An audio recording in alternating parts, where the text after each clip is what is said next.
Hello guys, আসসালামু আলাইকুম। Welcome from our YouTube channel modern English teaching class. Modern English teaching ক্লাসের পক্ষ থেকে দেশ এবং দেশের বাইরে থেকে যারাই এই ভিডিওটি দেখছেন সকলকে স্বাগতম এবং শুভেচ্ছা। তো যাই হোক, আপনাদের জন্য একটি সুখবর আছে। সেটি হলো আপনাদের জন্য আমি একটি কোর্সের ব্যবস্থা চালু করেছি। মানে আজকে থেকে আপনাদের একটি সম্পূর্ণ কোর্স দিব আমি একদম ফ্রিতে। কোনো টাকা পয়সার দরকার নেই। শুধু আমার ভিডিওর এ থেকে জেড পর্যন্ত একদম শুরু থেকে শেষ পর্যন্ত প্রতিটা ভিডিও ভালোভাবে ফলো করবেন। যারা কখনো ইংরেজিতে কথা বলতে চান কিন্তু স্কুল কলেজে কখনো যান নাই, তাদের জন্যই মূলত এই সুব্যবস্থাটা করা। এবং যারা স্কুল কলেজে পড়তেছেন কিন্তু অনেক সময় দেখা গেছে যে আপনারা মোটামুটি ইংরেজি জানেন কিন্তু পরিপূর্ণটা জানেন না। দেখা গেছে আপনাদের বানানে অনেক সমস্যা থাকে বা উচ্চারণের ক্ষেত্রে সমস্যা থাকে। আজকের ক্লাসটিতে একদম এবিসি থেকে ধরে আপনি কিভাবে আপনার বানানগুলোকে ঠিক করবেন বা উচ্চারণটাকে একদম পারফেক্টলি ঠিক করে নিতে পারবেন, সাইলেন্স লেটারগুলো নিয়ে কথা বলবো। এবং যেমন আপনার কিছু লেটার্স আছে যেই সব লেটার্সগুলোর সাউন্ড এক এক সময় এক এক ধরনের হয়ে থাকে। মানে এক একটা লেটারের সাউন্ড এক এক জায়গায় বসে এক একভাবে কাজ করে এবং তাদের লেটারের যে সাউন্ডটা আছে ভিন্ন ধরনের হয়ে থাকে। সবসময় কিন্তু একরকমের সাউন্ড দেয় না। তো যাই হোক দর্শক, আমি আর কথা বাড়াবো না, চলুন ভিডিওর মূল পর্বতে চলে যাই এবং সকলে সাবস্ক্রাইব করে পাশে থাকবেন। So let's start. প্রথমে জেনে নিব যে সকল লেটারের উচ্চারণে একটি করে সাউন্ড হয়। বি, বি এর সাউন্ড হয় ব। সি, সি এর সাউন্ড ক বা শ। সি এর পরে এ ও ইউ বা কনসোনেন্ট থাকলে সি এর উচ্চারণ ক হয়। যেমন ক্যান, কপার, কিউট। সি এর পরে ই আই ওয়াই এর যে কোনো একটি থাকলে সি এর উচ্চারণ স হয়। যেমন সেন্টার, সিটি, স্পাইসি। মনে রাখতে হবে সি এর পরে ই আই ওয়াই এগুলোর যে কোনো একটি থাকলেই সি এর উচ্চারণ স হয়। ডি এর সাউন্ড ড। এফ এর সাউন্ড ফ হয়। জি, জি এর উচ্চারণ গ বা বর্গাজ্য হয় কখনো কখনো। জি এর পরে এ ও ইউ থাকলে জি এর উচ্চারণ গ হবে। যেমন গেম, গন, গান। এগুলো কিন্তু সবকিছুতেই গ এর উচ্চারণ হয়েছে। জি এর পরে এ ও ইউ থাকলে জি এর উচ্চারণ গ হবে। আবার জি এর পরে ই আই ওয়াই থাকলে জি এর উচ্চারণ জ হয়। যেমন জেনারেল, জিনার, জিম। আশা করি সকলে বুঝতে পেরেছেন। এইচ এর উচ্চারণ হয় হয়ের মতো। জে এর উচ্চারণ হয় জয়ের মতো।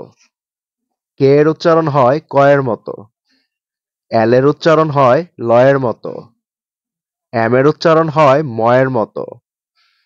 এন এর উচ্চারণ হয় নয়ের মতো। পি এর উচ্চারণ হয় পয়ের মতো।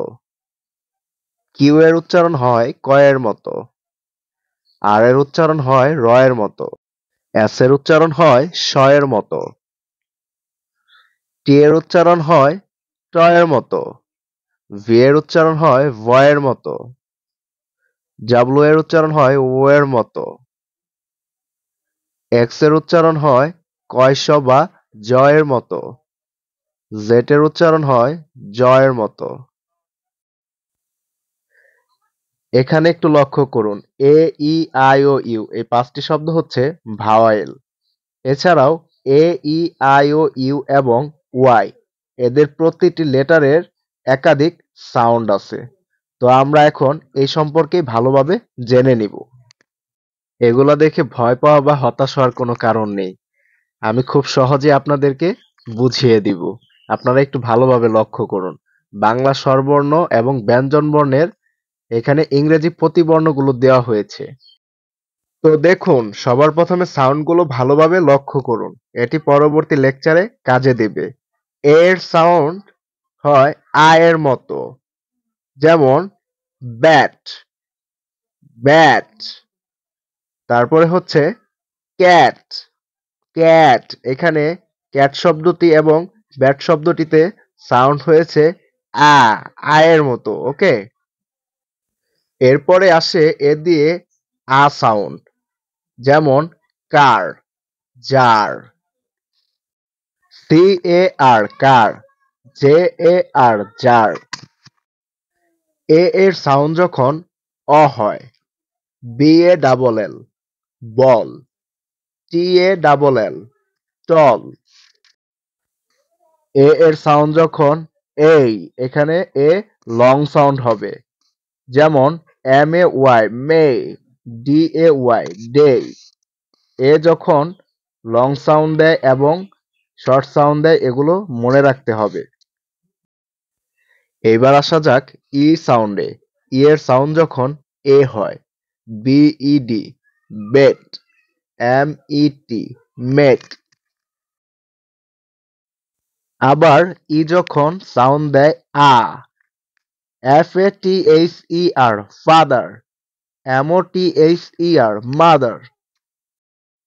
ডাবল ই এর উচ্চারণ যখন ই এর মতো, এখানে মনে রাখতে হবে যখন আমরা ডাবল ই উচ্চারণ করব তখন এটি হবে লং সাউন্ড, যেমন এস ডাবল ই এম সিম, M double E T meet. আয়ের সাউন্ড যখন ই, মনে রাখতে হবে আয়ের সাউন্ড যখন ই হয় তখন এটি শর্ট সাউন্ড হয়, যেমন B I T bit, hit H I T hit. ঠিক এমনি ভাবে আয়ের সাউন্ড যখন আই, এটি যখন লং সাউন্ড হয় তখন হবে N I N E nine, F I N E fine.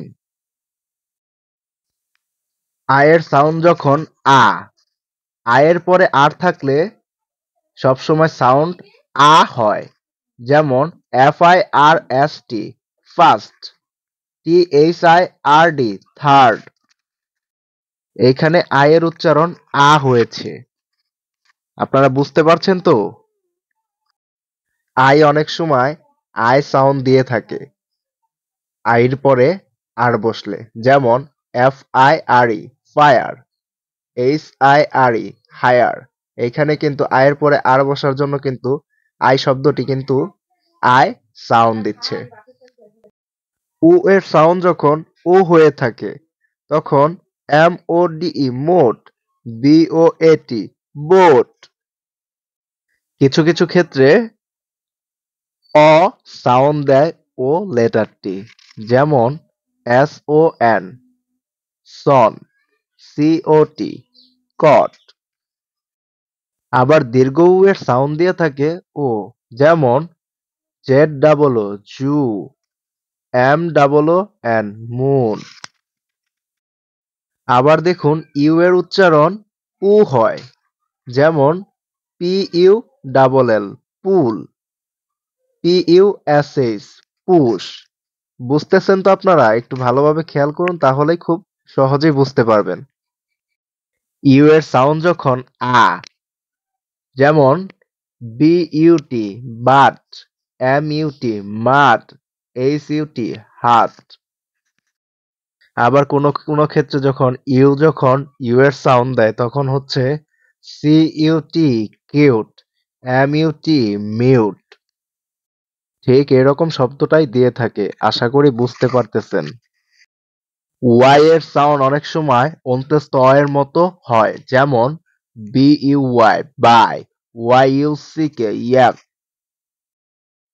যখন আবার ওয়াই এর সাউন্ড এরকমটা হয় হ্রস্ব ই বা ই এর মতো, যেমন G Y M gym, C I T Y city, S O double R Y sorry.